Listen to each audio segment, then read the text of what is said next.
Pada sesi ini saya menjelaskan tentang reaktor seri yang dirancang secara seri, yaitu CSTR dan CSTR.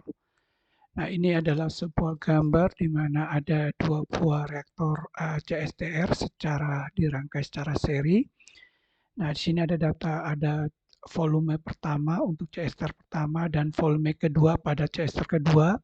Diasumsi di sini reaksinya adalah A menjadi B, di mana laju reaksi adalah RA sama dengan min K kali CA, ya, di mana ada laju konsentrasi awal CA0 masuk ke dalam reaktor CSTR pertama dengan laju debit, ya, laju alir, volumetriknya adalah Q. Nah, kemudian masuk dari konsentrasi CA pertama, ya, yang keluar dari reaktor CSTR pertama masuk ke dalam reaktor CSTR kedua dengan volume V2 dan akhirnya keluar menjadi konsentrasi CA2. Nah, kita tahu bahwa langkah pertama kita menghitung dulu neraca massa yang ada di CS pertama, ya. Nah, kita tahu bahwa input min output tambah konsumsi karena reaksi sama dengan akumulasi. Nah, yang input di sini kita tahu bahwa FA0, ya, FA0 yang masuk di reaktor CS pertama dikurangi FA1, yaitu yang keluar pada reaktor CSTR yang pertama, ditambah RA dikali dengan F1. F1 ini adalah volume yang pertama pada CSTR ini, sama dengan dNA per dt.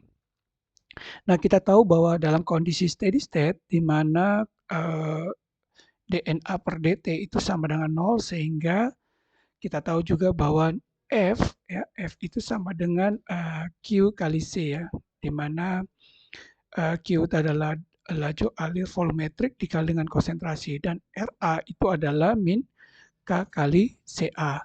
Nah, maka persamaan di atas akan kita rubah menjadi bahwa FA0 itu adalah Q kali CA0 kurang, ini adalah inputnya, outputnya adalah Q kali CA1, ya. Jadi yang keluar adalah konsentrasi yang pertama CA1 min, nah RA itu adalah min K, di sini adalah K1 yang terjadi laju konstanta laju reaksi pada reaktor pertama kali CA1 dikali dengan F1 atau disebut dengan volume pertama sama dengan 0.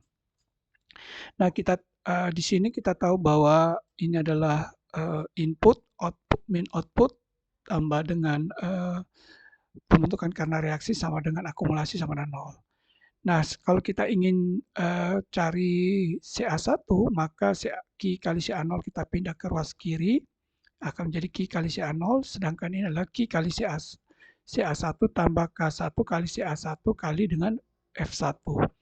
Nah, kalau CA1 kita cari, maka kita keluarkan bahwa CA1 sama dengan, CA1 kali Q tambah K1 kali V1 sama dengan Q kali CA0. Nah, maka CA1 sama dengan Q kali CA0 dibagi dengan Q tambah K1 kali V1. Nah, ini adalah rumus mencari konsentrasi A1 pada reaktor pertama, CSTR pertama.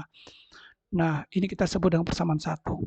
Nah, langkah kedua kita cari neraca massa di CSTR2, maka kita peroleh bahwa input ini adalah Q kali CA1, ini adalah input yang keluar dari reaktor pertama, kurang Q kali CA2, ini adalah konsentrasi yang kedua keluar pada reaktor CSTR kedua, dikurangi ini adalah K2 kali CA2 adalah RA pada laju reaksi yang terjadi pada reaktor kedua atau CSTR kedua, kali dengan V2 adalah volume 2 adalah volume di mana CSTR yang kedua.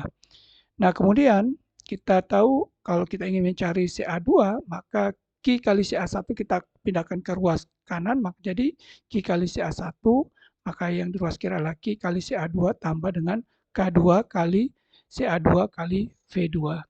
Nah, kemudian CA2 ini kita keluarkan, maka menjadi CA2 kali Q tambah K2 kali CA2 kali V2 sama dengan Q kali CA1. Maka CA2 sama dengan Q kali CA1 per Q tambah dengan K2 kali volume 2. Nah, ini kita sebut dengan persamaan 2. Nah, karena kita cari adalah CA2, ya, maka kita substitusi persamaan 1 ini ke dalam persamaan 2, akan kita peroleh bahwa CA2 sama dengan Q per Q tambah K2 kali V2 dikali dengan Q kali CA0 per Q tambah K1 kali V1. Nah, kalau kita rapikan maka CA2 sama dengan Q kuadrat kali CA0 per Q tambah K2 kali V2 kali dengan Q tambah K1 kali V1.